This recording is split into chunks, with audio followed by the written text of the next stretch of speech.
Welcome. This is Radio Pras.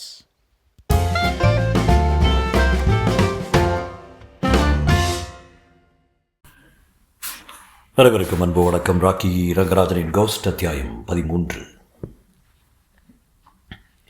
கழுத்து நெருபடுகிற மாதிரி கணவன் கிளக் கிளக் என்று முனகுவதையும், கழுத்தை பிடித்து இறக்குகிற கண்ணுக்கு தெரியாத கரத்தை விலக்கி தள்ள அசுரத்தனமாய் போராடுவதையும் கண்ட ஜெயக்குமாரிக்கு எதுவுமே புரியவில்லை.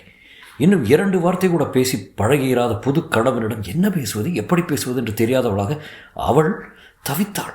வகை வகையான தின்பண்டங்களும் பழங்களும் பாலும் காத்திருக்க, சுகந்தமான ஊதுவத்திகளின் மனம் காற்றை நிறைத்திருக்க, பளபளக்கும் பட்டுமெத்தை வாவா என்று அழைக்கும் அந்த இனிய முதலிரவின் முதல் சில வினாடிகளுக்குள் இப்படி ஒரு அதிர்ச்சியா என்று அவளுக்கு தேகம் படபடத்தது.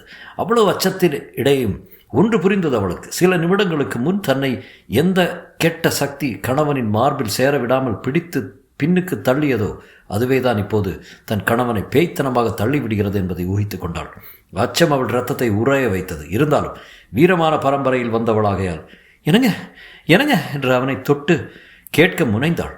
என்ன யாரோ கழுத்து என்று அவன் சொல்வது மட்டும் அவளுக்கு கேட்டது. அதற்குள் வேறு யாரோ ஒரு 3வது மனிதன் தன்னை தன் கணவனிடம் நெருங்க முடியாமல் பிரித்து விடுவதை கண்டாள். ஆனால் இருவருக்கும் நடுவில் அப்படி யாரும் இருப்பதாக கண்ணுக்கு தெரியவில்லை. இருப்பதை மட்டும் உணர முடிந்தது. தள்ளப்பட்டு மல்லாந்து விழுந்தாள். அப்பா அப்பா என்று அலறி தாளிடப்பட்டிருந்த கதவை வெறியுடன் படபடவென தட்டினால் முதல் அமர்க்களம் ஓய்ந்து கொஞ்சம் கண்ணையறவிருந்த விருந்தாளிகளும் சரி, ஜமீன்தார் துரைசிங்கமும் சரி, இந்த 2வது அலறில் பதறிப்போனார்கள். என்னம்மா என்ன என்று முதல் ஓடி வந்தவர் துரைசிங்கம் தான். அதற்குள் தரையில் தள்ளப்பட்டு அலங்கோலமாக கிடந்தான் மணமகன் வஜ்ரவேலு. மாப்பிள மாப்பிள என்று அணைத்து அவனை தூக்கும் போதே எல்லாம் ஒடிந்து விட்டது என்று உணர்த்தி விட்டது அந்த சில்லிப்பு. யார் யார் யார் வந்து மாப்பிளை அடித்தாங்க, எப்படி நடந்தது என்று பதைக்கும் உறவினர்களிடமும் புது கணவனின் உயிரற்ற உடல் மீது விழுந்து புரண்டு அலரும் ஜெயக்குமாரியிடமும் என்ன சொல்வதென்று தெரியாதவராக விக்கித்து போனார் ஜமீன்தார் துரைசிங்கம். பழிவாங்காமல் விடமாட்டேன் என்று அன்றொரு நாள் புகை வடிவத்தில் சொன்ன சோமுவின் ஆவி அவர் கண்ணெதிரே வந்து நின்றது.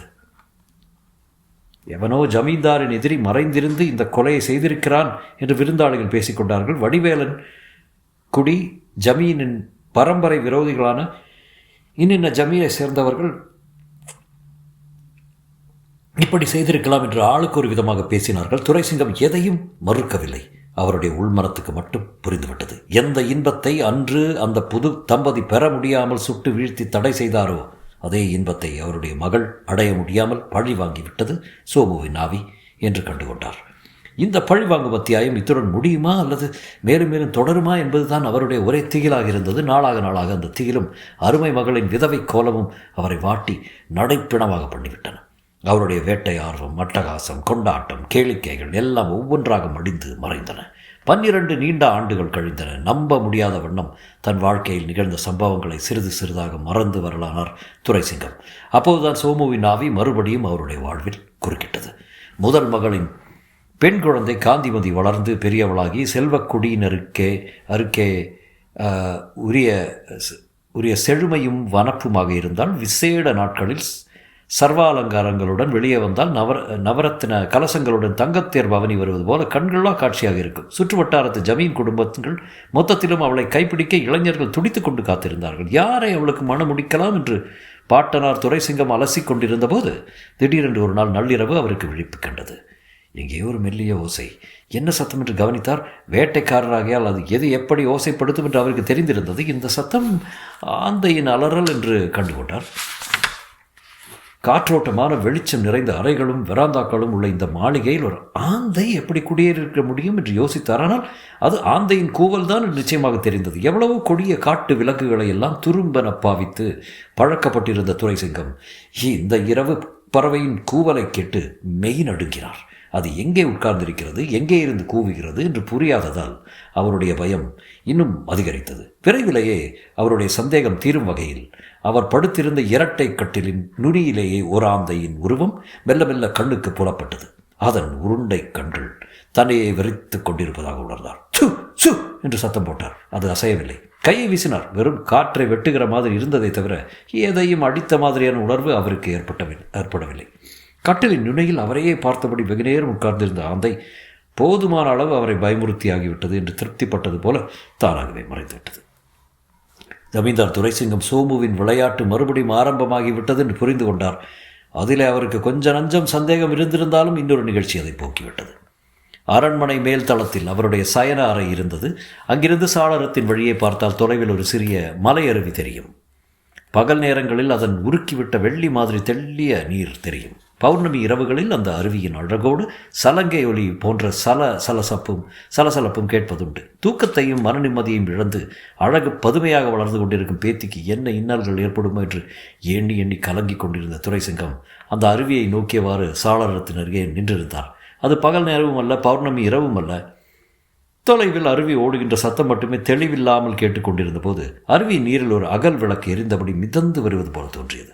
பக்கத்து கிராமத்தில் ஏதாவது திருவிழா நடக்கிறதோ என்று யோசித்தார். ஆனால் ஜமீன்தாருக்கு தெரிய வைக்காமல் எந்த திருவிழாவும் நடைபெறுவது கிடையாது என்பதோடு எந்த திருவிழாக இருந்தாலும் இம்மாதிரி அகல் விளக்கு மிதக்க விடும் பழக்கமும் கிடையாது. பின்ன இது என்னவாக இருக்கும் என்று அவர் யோசித்துக் கொண்டிருக்கையிலே ஒரு விளக்கு 2 விளக்காகி 2 4ஆகி 4 8ஆகி திடீரென்று ஆயிரக்கணக்கான விளக்குகள் தன் கண் முன்னே மிதந்து மிதந்து தன்னை நோக்கி வருவதைப் போல உணர்ந்தார். சில வினாடிகளில் அவ்வளவு விளக்குகளும் ஒன்று சேர்ந்து ஒரு பெரும் தீயாக அருவியே தகதகவென்று எரிவது போல இருந்தது. அதுவரைதான் அவருக்கு நினைவு இருந்தது. தன் வாழ்வில் மீண்டும் அமானுஷ்ய சக்திகள் குறுக்கிடத் தொடங்கியிருக்கின்றன என்பதை அறிந்ததும் அவருக்கு தலையை சுற்றியது, கண்கள் இருண்டன. தொண்டையை பிளந்து கொண்டு புறப்பட்ட ஒரு கூச்சலுடன் மயக்கம் போட்டு கீழே விழுந்தார். சென்னையில் இருந்தும் உதகமண்டலத்திலிருந்தும் வெள்ளைக்கார டாக்டர்கள் வந்து அவரை பரிசோதித்து மருந்து கொடுத்தார்கள். நிறைய ஓய்வு எடுத்துக் கொள்ளும்படி அறிவுரை கூறினார்கள். ஆனால் அவர்கள் சொல்லாமலேயே கட்டாய ஓய்வுக்குத்தான் அவர் ஆளாகிவிட்டார். படுத்த படுக்கையை கிடக்கலானார். தான் எப்படிப்பட்ட துன்பப்பட்டாலும் பரவாயில்லை என்று எண்ணினார். தன் மகளுக்கு நேர்ந்த அதே கதி அருமை பேத்திக்கும் ஏற்பட்டு விடக்கூடாது என்பதுதான் அவருடைய ஒரே கவலையாக இருந்தது.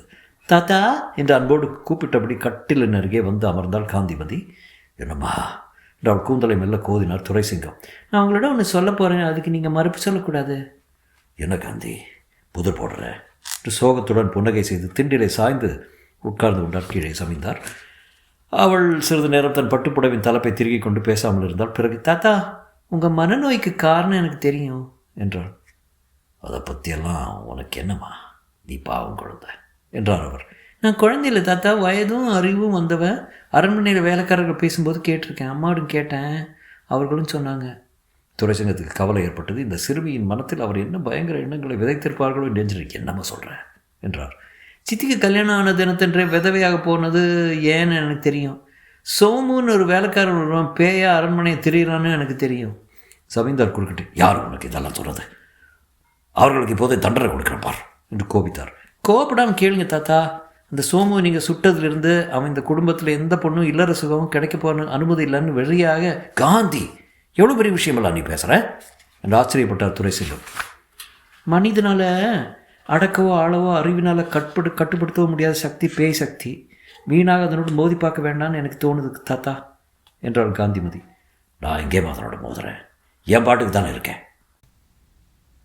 எனக்கு கல்யாணம் செய்து வைக்க முயற்சி செய்கிறீங்களே, அது சோமுவின் ஆவியை சவாலுக்கு அழைக்கிற மாதிரி தானே, அதை சீண்டுற மாதிரி தானே. ஆகவே எனக்கு கல்யாணமே வேண்டாம் தாத்தா. காந்தி, என்னம்மா அசடாட்டம் பேசுகிறேன் என்று கடிந்து கொண்டார் துரைசிங்கம்.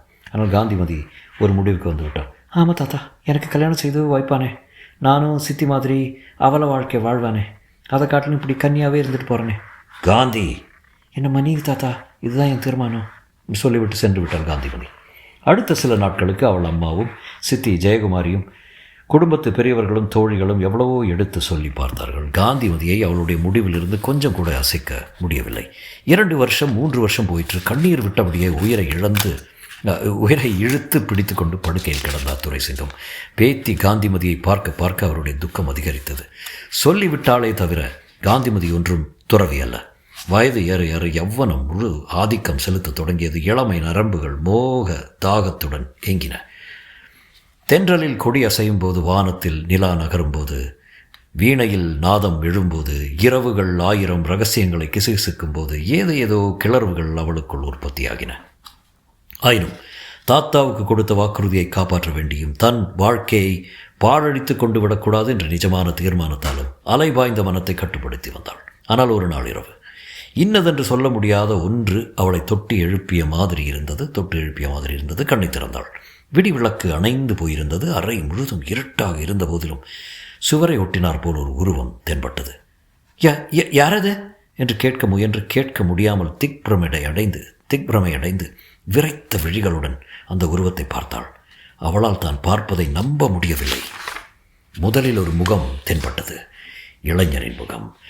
அதன் கண்கள் இமைக்காமல் அவளையே பார்த்தன. அதிலிருந்து 2 கிளைகள் முளைத்தன. அவை நீண்டு கால்களாகவும் கைகளாகவும் மாறின. பிறகு மார்பும் விலாவும் தென்பட்டன.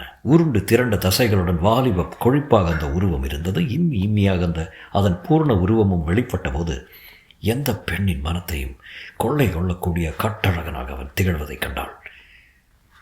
எழுந்து ஓடிவிடு என்று எச்சரித்தது உள்ளுணர்வு. கத்து, சத்தம் போடு என்று குத்தியது அறிவு. ஆனால் எதையும் செய்ய சக்தியற்றவளாய், ஒரு மோகாஸ்திரத்திற்கு கட்டுப்பட்டவள் போல அடுத்து என்ன நேரப்போகிறது என்ற பதைப்பும் ஆர்வமாக அவள் காத்து கொண்டிருந்தாள். சுவரோடு ஒட்டினார் போலிருந்த உருவம் அவளுடைய கட்டிலை நோக்கி மெல்ல மெல்ல வந்தது. தொடரும்.